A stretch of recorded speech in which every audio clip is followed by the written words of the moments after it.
بسم اللہ الرحمن الرحیم۔ السلام علیکم ورحمۃ اللہ وبرکاتہ۔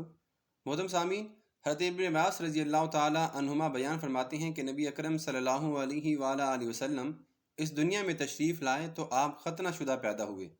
عبد المطلب یہ دیکھ کر بے حد حیران ہوئے اور خوش بھی۔ وہ کہا کرتے تھے کہ میرا بیٹا نرالی شان کا مالک ہوگا۔ البدایہ والنہایہ۔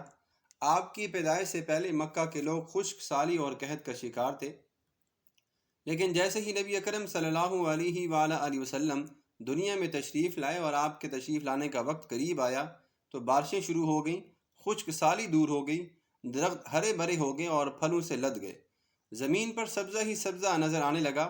پیدائش کے وقت آپ اپنے ہاتھوں پر جھکے ہوئے تھے، سر آسمان کی طرف تھا، اور ایک روایت میں یہ بھی آتا ہے کہ نبی اکرم صلی اللہ علیہ وآلہ وسلم گھٹنوں کے بل جھکے ہوئے تھے، مطلب یہ ہے کہ سجدے کی حالت میں تھے۔ طبقات ابن سعد۔ آپ کی مٹھی بند تھی اور شہادت کی انگلی بھی اٹھی ہوئی تھی، جیسا کہ ہم نماز میں اٹھاتے ہیں۔ حضور نبی کریم صلی اللہ علیہ وآلہ وسلم فرماتی ہیں کہ جب میری والدہ نے مجھے جنم دیا تو ان سے ایک نور نکلا، اس نور سے شام کے تمام محلات جگمگا اٹھے۔ طبقات ابن سعد۔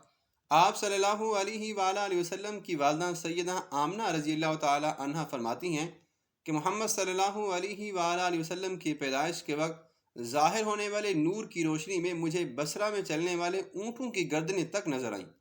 آپ کی ولادت کس دن ہوئی، اس بات پر سب کا اتفاق ہے کہ وہ دن پیر کا تھا۔ آپ صبح فجر طلوع ہونے کے وقت اس دنیا میں تشریف لائے۔ تاریخ پیدائش کے حوالے سے بے شمار اقوال ملتی ہیں۔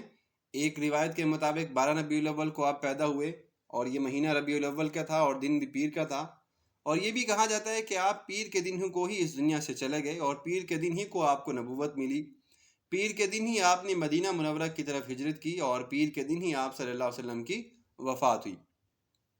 آپ صلی اللہ علیہ وآلہ وسلم عام الفیل میں پیدا ہوئے، یعنی ہاتھیوں والے سال میں۔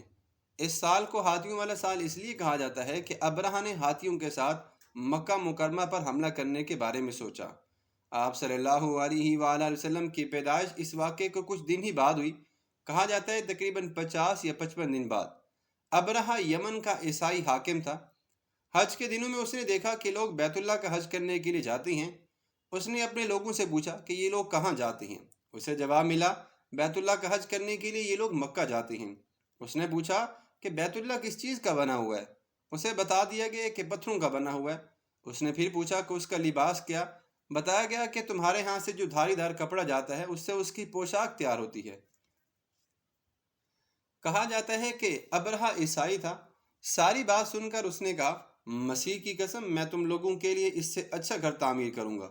اس طرح اس نے سرخ، سفید، زرد اور سیاہ پتھروں سے ایک گھر بنوایا، سونے اور چاندی سے اس کو سجایا، اس میں کئی دروازے رکھوائے اور اس میں سونے کے پترے بھی جڑوائے، اس کے درمیان جوہر بھی لگوائے۔ پھر لوگوں سے کہا کہ اب تمہیں بیت اللہ کا حج کرنے کے لیے مکہ جانے کی بالکل ضرورت نہیں، میں نے یہیں تمہارے لیے بیت اللہ بنوا دیا ہے، لہٰذا اب تم اس کا طواف کرو۔ اس طرح کچھ قبائل نے کیا کام کیا کہ کئی سال تک اس کا حج کرتے رہے، اس میں اعتکاف کرتے رہے، حج والے مناسک بھی یہیں ادا کرتے رہے۔ عرب کے ایک شخص نفیر خشبی سے یہ بات برداشت نہ ہو سکی، وہ اس مصنوعی خانہ کعبہ کے خلاف دل ہی دل میں کڑھتا رہتا۔ آخر اس نے دل میں ٹھان لی کہ وہ ابرہہ کی اس عمارت کو گندہ کر کے چھوڑے گا۔ پھر ایک رات اس نے چوری چھپے بہت سی گندگی اس میں ڈال دی۔ ابرہہ کو جب یہ بات معلوم ہوئی تو وہ سب غضبناک ہو گیا اور کہنے لگا، یہ کارروائی کسی عرب نے اپنے کعبہ کے لیے کی ہے، میں اسے ختم کر دوں گا، اس کا ایک ایک پتھر میں توڑ دوں گا۔ اس نے شام و حبشہ کو یہ تفصیلات لکھیں، اس درخواست کی کہ وہ اپنا ہاتھی بھیج دے، اور اس ہاتھی کا نام محمود تھا۔ کہا جاتا ہے کہ یہ ہاتھی اس قدر بڑا تھا کہ اتنا بڑا ہاتھی روئے زمین پر دیکھنے میں نہیں آیا تھا۔ جب ہاتھی اس کے پاس پہنچ گیا تو وہ اپنی فوج لے کر نکلا اور مکہ کا رخ کیا۔ یہ لشکر جب مکہ کے قرب و جوار میں پہنچا تو ابرہہ نے فوج کو حکم دیا کہ ان لوگوں کے جانور لوٹ لیے جائیں۔ اس کے حکم پر فوجیوں نے جانور پکڑ لیے، ان میں عبد المطلب کے اونٹ بھی تھے۔ اس سلسلے کو محترم سامعین ہم آگے کیسے لے کر چلتے ہیں؟ پھر ہوا یہ کہ حضرت عبد المطلب رضی اللہ تعالیٰ عنہ دوبارہ اس کے پاس گئے، ابرہہ کے پاس، اور ان سے اپنے اونٹ چھڑوا لائے۔ ابرہہ بڑا حیران پریشان ہوا کہ اپنے جانور چھڑوا لیے اور خانہ کعبہ کی حفاظت کے لیے، اس کی تعمیرات کے لیے کوئی کام نہیں کیا۔ تو کہنے لگے عبد المطلب کہ میرے جانور تھے، اور خانہ کعبہ اللہ کا گھر ہے، وہی اس کی حفاظت کرنے والے ہیں۔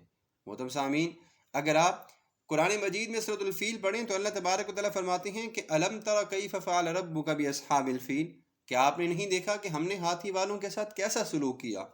اللہ تبارک و تعالیٰ نے ابابیل آسمان سے بھیجے جن کے چونچوں میں کنکر تھے، اور وہ ان پر جب گرتے تھے تو وہ ان کو مار دیتے تھے۔ اس طرح سے ابرہہ کا لشکر پورا تباہ و برباد ہو گیا، اور خانہ کعبہ کو اللہ تبارک و تعالیٰ نے بحفاظت بچا لیا۔ محترم سامعین، اگر آپ کو ایسی ہی اسلامی اور سیرت النبی صلی اللہ علیہ وآلہ وسلم کے واقعات کی ویڈیو اچھی لگتی ہیں تو چینل کو ضرور سبسکرائب کیجئے، لائک کیجئے، دوستوں کے ساتھ ضرور شیئر کیجئے، اور اپنی قیمتی رائے اپنے کمنٹ سیکشن میں ضرور دیجئے۔ اللہ تبارک و تعالی ہم سب کا حامی و ناصر ہو۔ اللہ حافظ۔